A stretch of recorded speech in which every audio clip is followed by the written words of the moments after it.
देवी, योग्य गोष्टी आपल्यापर्यंत पोहोचाव्यात म्हणून आम्ही इथे आलो आहोत.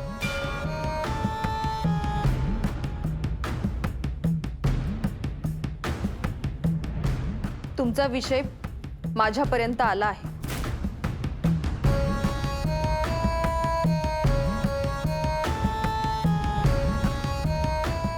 देवी, क्षमा असावी, परंतु स्त्री राज्यातल्या स्त्रियांचा पक्ष आपण समजून घ्यावा हीच आमची विनंती आहे.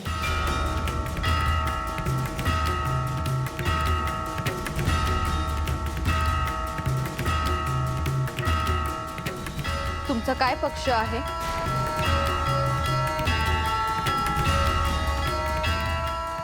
देवी, माझ्याकडून चूक झाली.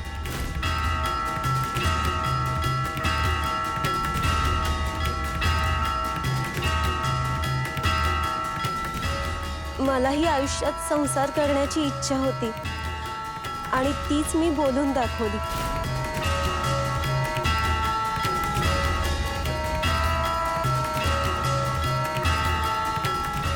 आणि त्यावेळी चंद्रिका तेथे आली आणि चुकीचा समज झाला.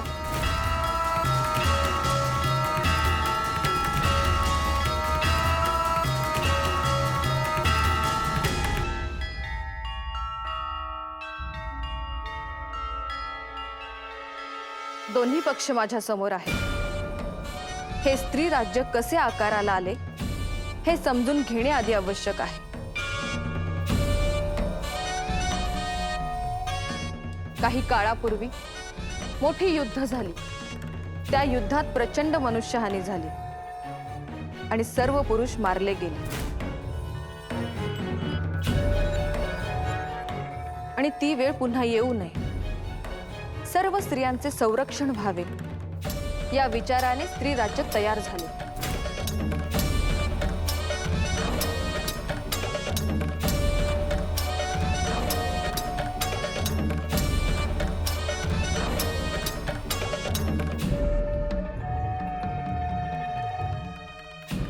सर्व स्त्रियांना संसार करता यावा, जो पुरुष तिचं संरक्षण करेल त्याच्याबरोबर तिला आयुष्य घालवता यावे, हाच माझा हेतू आहे.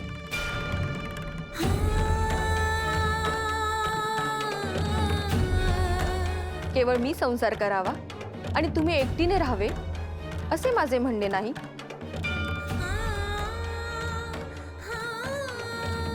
परंतु त्याआधी या स्त्री राज्यात श्रीनाथांसारखा सर्वोत्तम पुरुष यावा ही माझी इच्छा आहे. या स्त्री राज्यातील सर्व स्त्रियांना कसा उत्तम जोडीदार मिळेल हे मी स्वतः पाहिन.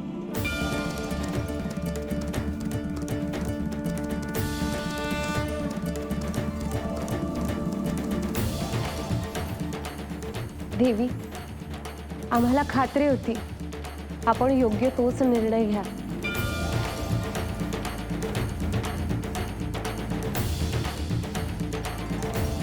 लतिका, तुला घाबरण्याचे काही कारण नाही. तुझेही स्वप्न पूर्ण होईल.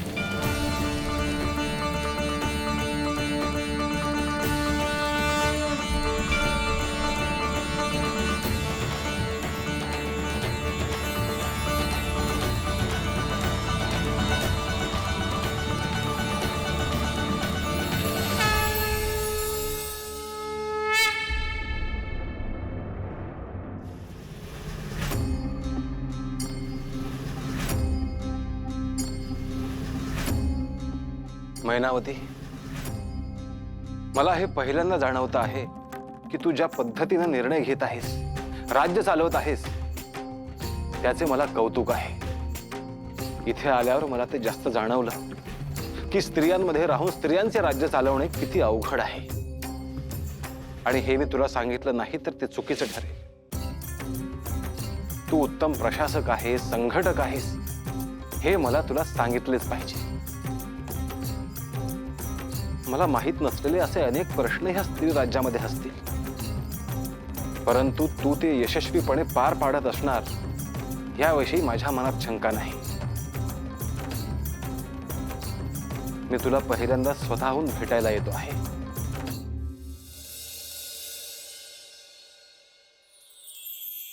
माई, मैनावती देवी असं काही बोलतील असं वाटलंच नव्हतं. हो ना, जेव्हा मैनावती देवींनी विवाहासाठी संमती दिली तेव्हा मला खरंच आश्चर्य वाटले. मी सांगितलं होतं ना, मैनावती देवी योग्यच न्याय करतील. माई, आज मी खूप आनंदात आहे. माझं स्वप्न पूर्ण होणार या विचारानेच मला काय करावे हे सुचत नाहीये.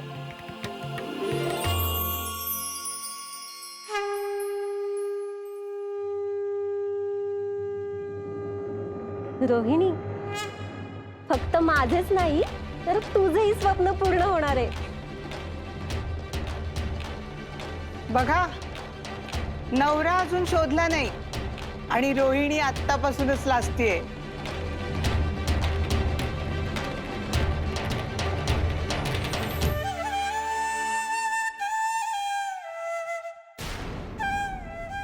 खरं सांगू, मलाही संसार करायची फार इच्छा होती, पण आता तुमच्या दोघींची संसार करण्याची इच्छा पूर्ण होणार ना, यापेक्षा माझ्यासाठी आनंदाचा क्षण काय असणार. माई, अगं तू होतीस म्हणून तर या विषयावर मैनावती देवींशी बोलणं झालं. हो ना, नाहीतर मला असं वाटलं होतं की आज मला शिक्षाच होतीये की काय. पण माई, हे सगळं फक्त तुझ्यामुळे शक्य झालं. असं काही नाही, तुम्ही दोघी मला माझ्या मुलीसारख्या आहात. तुमच्यासाठी हे मी निश्चितच करू शकते.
या संपूर्ण राज्यात केवळ स्त्रिया राहतात.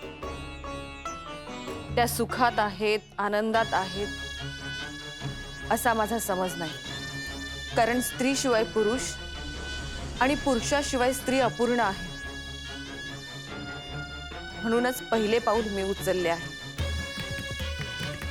माझ्यानंतर या स्त्री राज्यात सगळेजण आपापला संसार सुखाने थाटतील आणि याची सुरुवात मी करणार.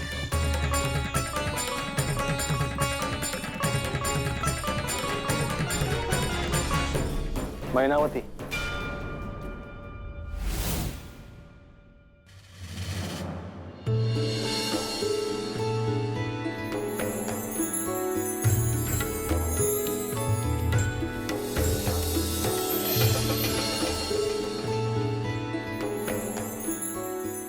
श्रीनाथ, तुम्ही या ना, बसा ना.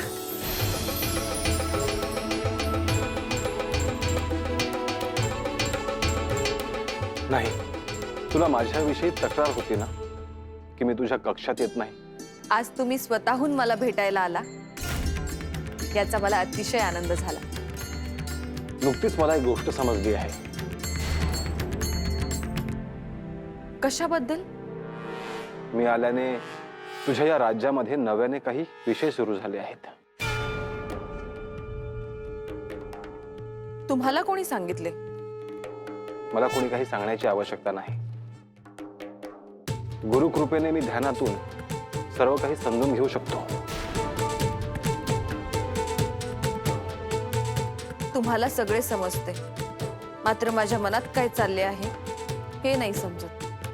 मैनावती, तू केलेल्या कामाचं कौतुक करण्यासाठी मी इथे आलो आहे. हे मात्र मला नाही समजले. ज्या पद्धतीने स्त्री राज्यात निर्माण झालेला प्रश्न तू हाताळलास ते पाहता तू एक उत्तम राज्यकर्ती आहेस हेच दिसून आलं. मला ठाऊक आहे, म्हणूनच सगळ्यांसमोर मी उत्तम आदर्श ठेवावा आणि हे संपूर्ण स्त्री राज्य बाहेरच्या जगात विलीन व्हावं असं मला वाटतं.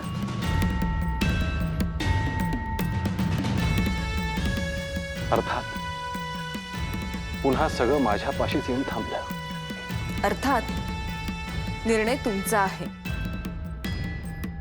माझं आणि संपूर्ण स्त्री राज्याचं भविष्य तुमच्यावर अवलंबून आहे.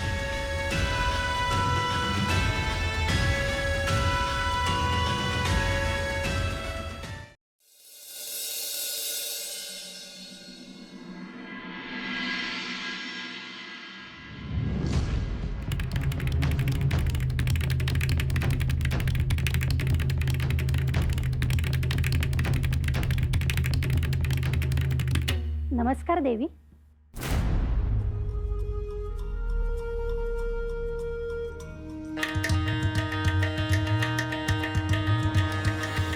आज तुम्ही सगळ्याजणी एकत्रितपणे आलात.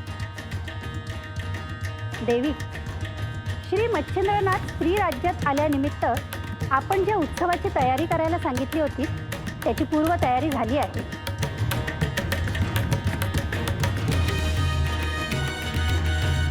नेमकी काय तयारी झाली आहे कोणी सांगेल का मला? देवी, सर्व राज्य सुशोभित करण्यात आलंय. सगळीकडे दवंडी देण्यात आली आहे.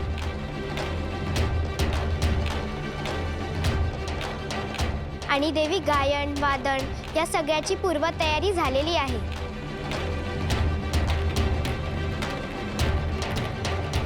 देवी, स्त्री राज्यातला हा सर्वात मोठा उत्सव असेल. उत्तम.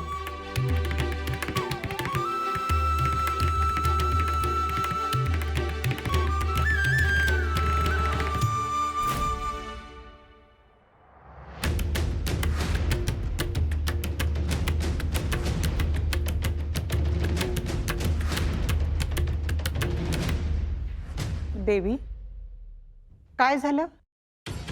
कसल्या काळजीत आहात? श्री मच्छिंद्रनाथांना उत्सवात मी भगव्या वस्त्रात घेऊन जाऊ का?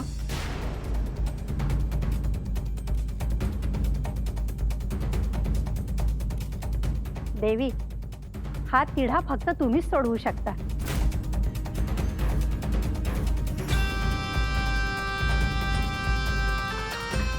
उत्सवाची तिथी आहे तीच राहील आणि उत्सव माझ्या मनाप्रमाणेच होईल.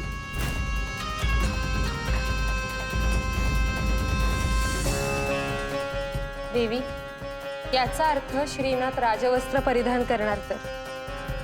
अर्थातच ते माझं दायित्व आहे.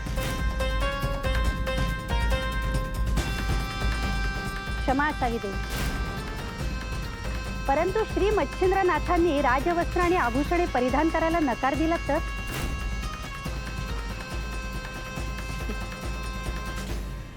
माझ्या भात्यातही अनेक बाण आहेत.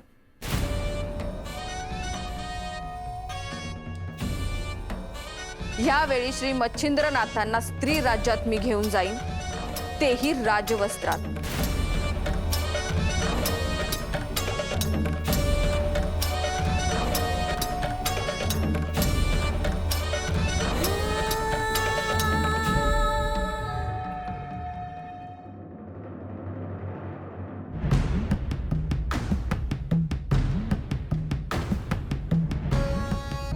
स्त्री राज्यात तुम्ही पहिल्यांदा सगळ्यांसमोर जाणार आहात. सगळ्यांनाच उत्सुकता आहे. तुम्ही कसे दिसता, कसे आहात, कोण आहात. हे स्त्री राज्य आहे आणि इथल्या प्रजेसमोर तुम्ही असे जाणार का? तुम्ही ही भगवी वस्त्र आणि हा वेश धारण करून स्त्री राज्यासमोर जाऊ नये, तर राजवस्त्र परिधान करावी.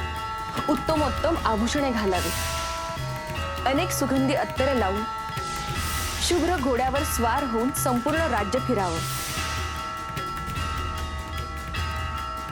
गुरुवर, मला कक्षेत येण्याची अनुमती आहे का? ये बाळ.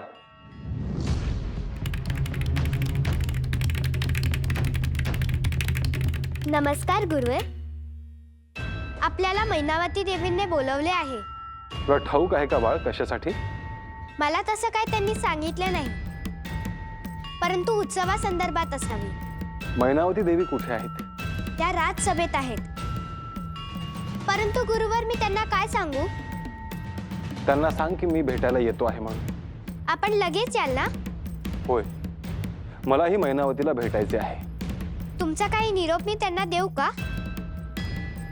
मी तिच्याशी प्रत्यक्षच बोले. मग मी येऊ? होय बाळा.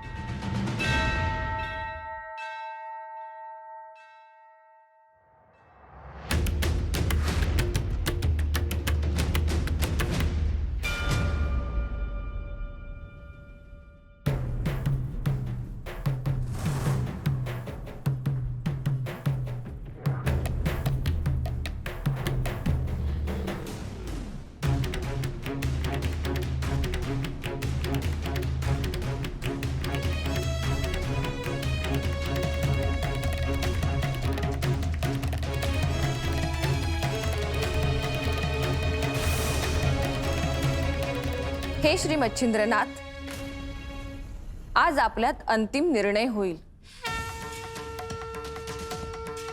तुम्ही नाथ परंपरेची भगवी वस्त्र आणि अलंकार सोडून राजवस्त्र परिधान करावीत आणि उत्सवात सहभागी व्हावे, ही माझी इच्छा आहे. हा माझा निर्णय मी तुम्हाला स्वीकारायला भाग पाडेल.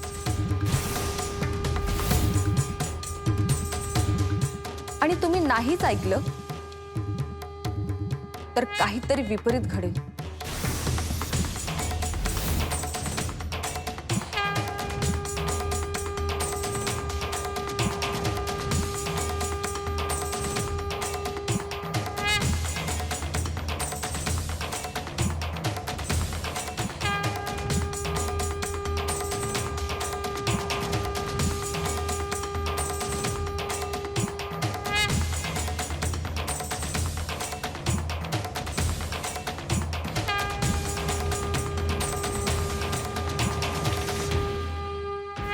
मैनावती, मला कल्पना आहे की तू मला काय सांगणार आहेस. मी आल्यापासून तुझे काय प्रयत्न सुरू आहेत हे मी पाहिलेले आहे. मी मोठ्या संकटाला सामोरे जातो आहे याची मला पूर्ण कल्पना आहे.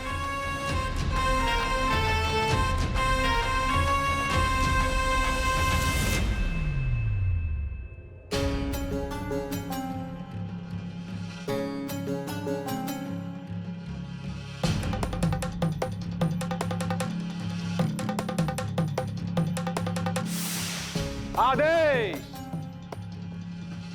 अलख निरंजन.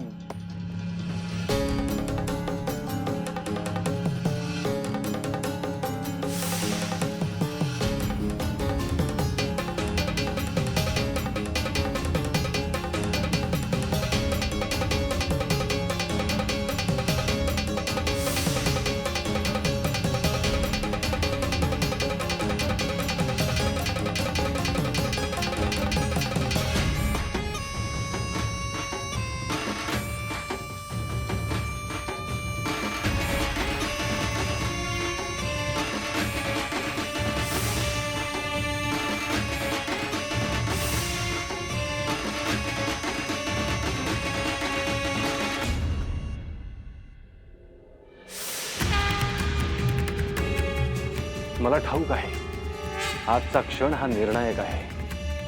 तुझ्या मनात काय सुरू आहे हे मला दिसते आहे मैनावती.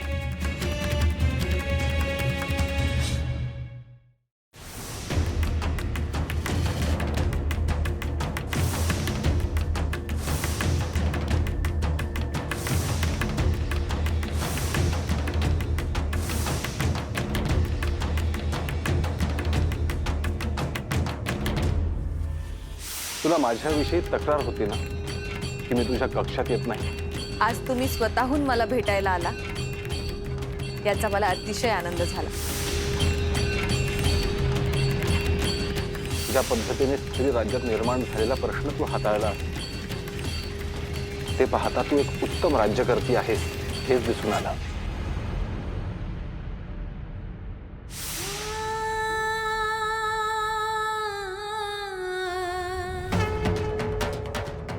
हे श्री सद्गुरु दत्त महाराज, हे श्री महादेव, माझ्या मुखातून आज जे शब्द बाहेर पडतील त्यातून एक वेगळंच भविष्य तयार होईल.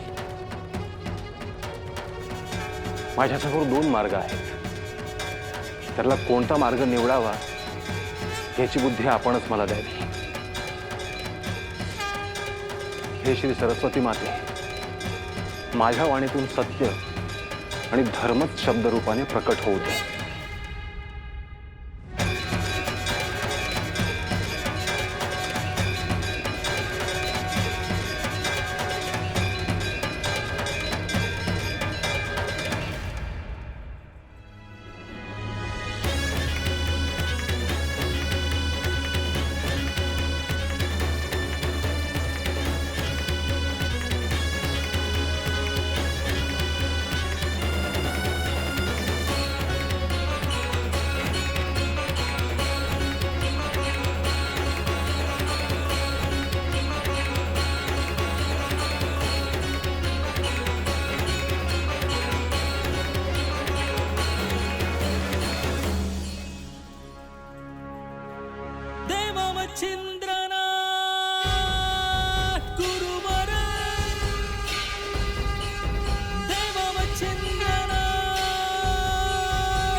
हे श्री मच्छिंद्रनाथ, नाथ परंपरेतले आपण पहिले नाथ आहात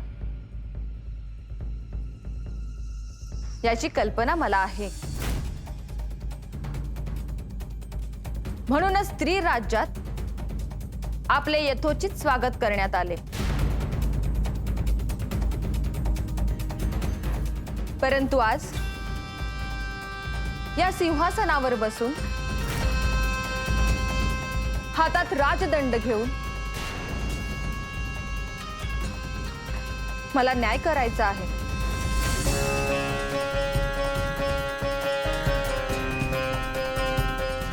कुणाचा न्याय करायचा आहे? अर्थात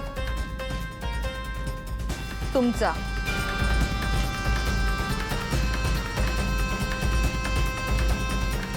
राज्य तुझे आहे, सिंहासन तुझे आहे आणि राज्याचे नियम देखील तुझेच आहेत.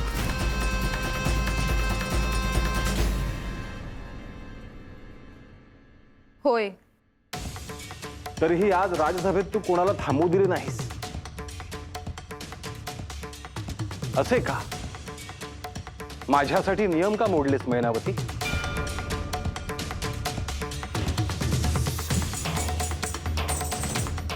कारण चुकून माझ्याकडून तुमचा अपमान झाला तरी तो आपल्या दोघातच राहील.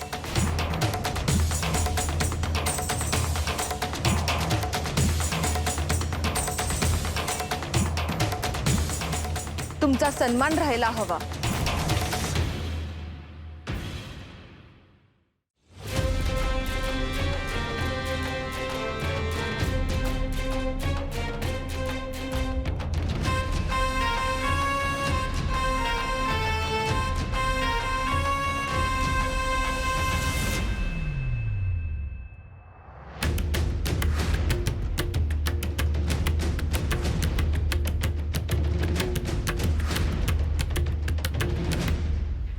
रोहिणी, तू इथे राजसभेच्या बाहेर काय करते आहेस?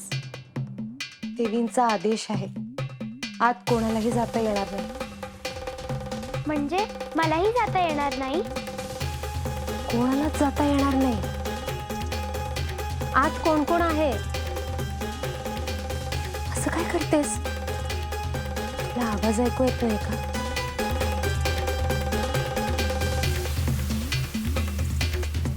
देवी आणि श्री मच्छिंद्रनाथ आहेत का?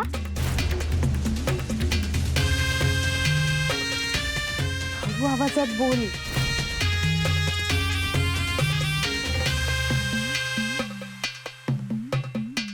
मैनावती, मी सन्मान आणि अपमान यांच्या पलीकडे गेलो आहे.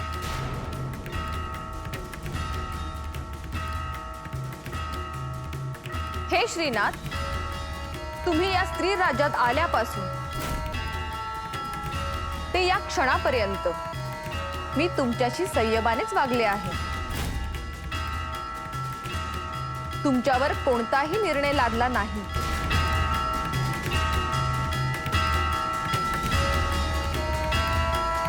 त्याबद्दल मी तुझा आभारी आहे. परंतु तुम्हाला हे समजत असूनही तुम्ही माझ्या इच्छेचा आदर केला नाही.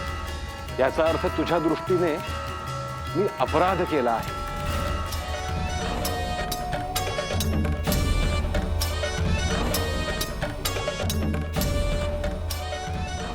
आज आपण कोणत्या निर्णयापर्यंत पोहोचतो आहोत त्यावरून ठरेल आपल्याकडून अपराध होत आहे की नाही.